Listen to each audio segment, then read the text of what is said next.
It wants it free too, but it wants it in a lot. It wants a lot of it. And here we can create so much. We're in a world where content is known as, as they say, king or queen, then this can be the kingdom. Yes, but one of the concerns, though, is that are we creating other people's content? Are we having an opportunity now to create our own content? Well, I think our stats are showing that we are, right? The 50% that we've seen over the last 3 to 5 years means that there's a real good, healthy mix. That, in fact, if before you saw that there was a lot more reliance on international projects or American projects, we're actually seeing we've got a really healthy mix now of 50-50. And so that means that you needed that influx, of course. You needed that booster and that shot in the arm. But now that we have it, we have such a robust internal domestic industry. And we have such an internal domestic pride to perpetuate that industry, that's really important. It's not just we're doing well, but that we want to create more Canadian content. We want to, we can, and there's the infrastructure in a city like Toronto to make it happen. We've got all the head offices, even if you're thinking about streaming sites, well, guess what? They're based in Toronto, and they're looking, those studios are looking for content. They're looking for creativity. They're looking for actors, they're looking for musicians, they're looking for producers, they're looking for camera operators. They want it, and I think it's a great time to be part of this industry, whereas maybe 10, 15, 20 years ago, people were telling me maybe don't get into this industry. And even I would have told younger folks maybe not to. I'm really proud to say that I think we now have an industry where you can be a part of it, and frankly, in a world where it maybe isn't the safest bet to go into finance or manufacturing or those traditional industries. This is actually probably a more fun and potentially safer bet. Well, I mean, years ago there was always a film commissioner, and they expanded the title, as you said, and they almost gave you a brand new role. Yeah.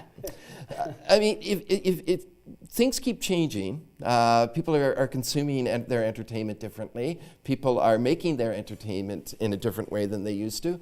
Are we going to have to rethink whatever structure you put into place now? Is that going to have to be revamped again in another? I think we are now living in a world where if you're not nimble as an entity, whether you're yourself, if I'm not nimble as an artist or a creative person, or if our team isn't nimble, or if City Hall isn't nimble, or if our industries, frankly, aren't nimble, then you risk becoming a relic quickly. Because the one key message that I've learned from connecting with this industry as a person in it and now kind of outside of it, but still a real integral part of it, is that you have to be able to adapt to what people want. And what people want can change really quickly. So you have to not always be a step ahead of them, but you actually have to be in sync with them so that you can move. It's like a great dance. You got to have some rhythm.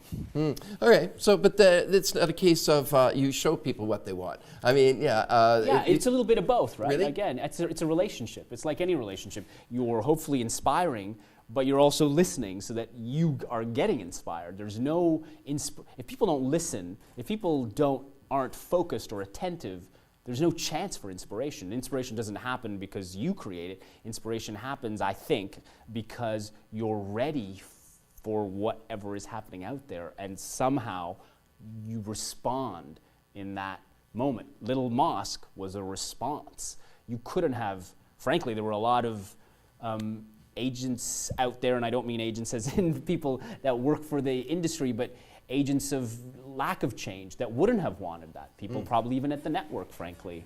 People out in producers. Producers were, it took a special creative force, a special producing force, and a special networking force, and the country.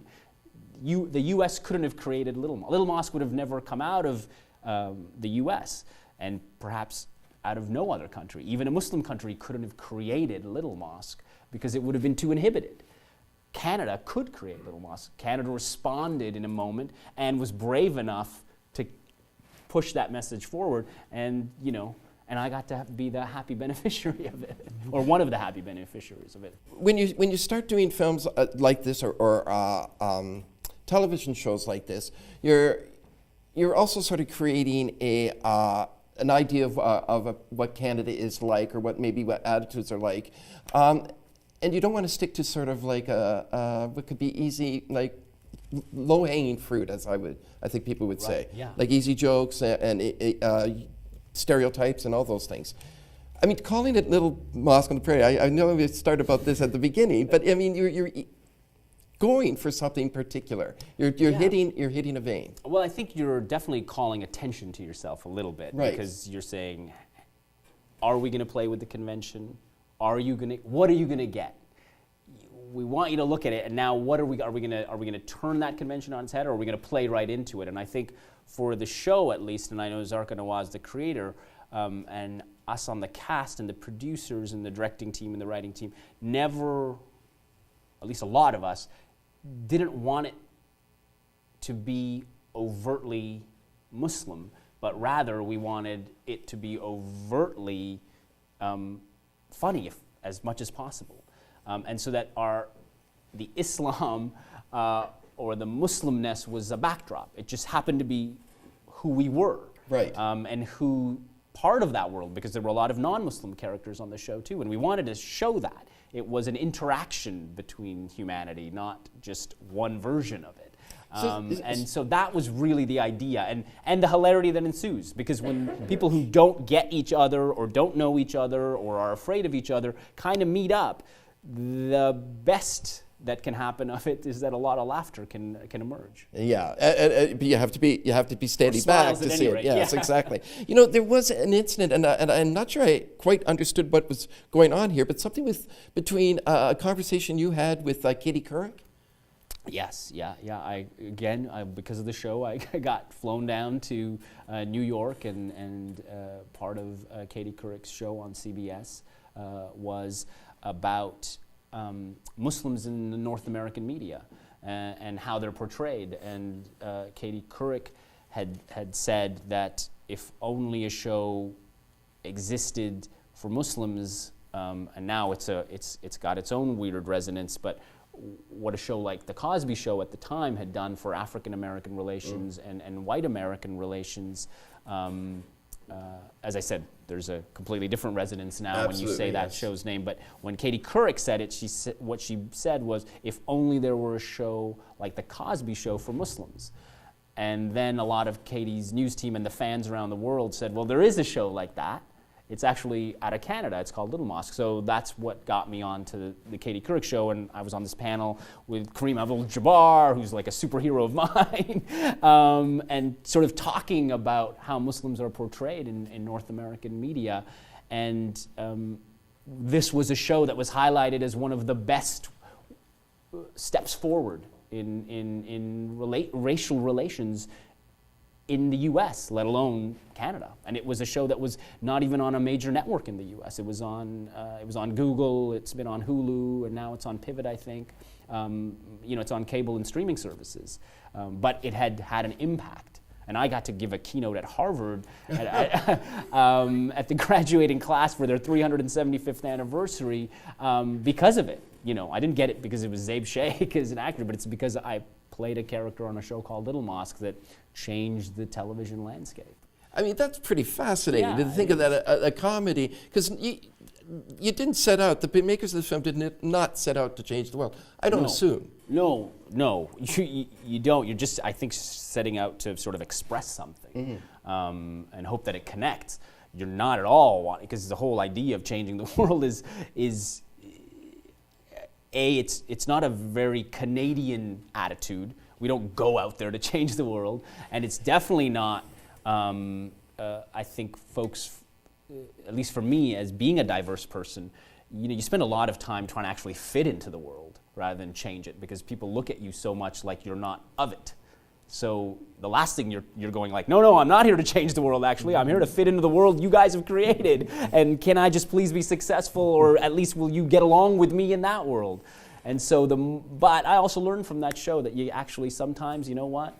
You got to go beyond yourself and actually not try to fit in, and you got to own if you're a part of something that's different. You got to own that difference, because there may be some magic in owning it. And I think it's something that is very un-Canadian. But I think it's starting to, again, we're starting to get, I can only call it swagger because that's a good term for it. That's a term that I think we don't use a lot. But someone like Drake actually completely understands what swagger is, and I think has allowed until his Last Dance video. But yeah. Well, he turned that into a meme, which the word meme has some big swagger in this day and age. So, but I just meant it's this idea that, again, Toronto is a place I want you to come to. I don't have to leave to become someone.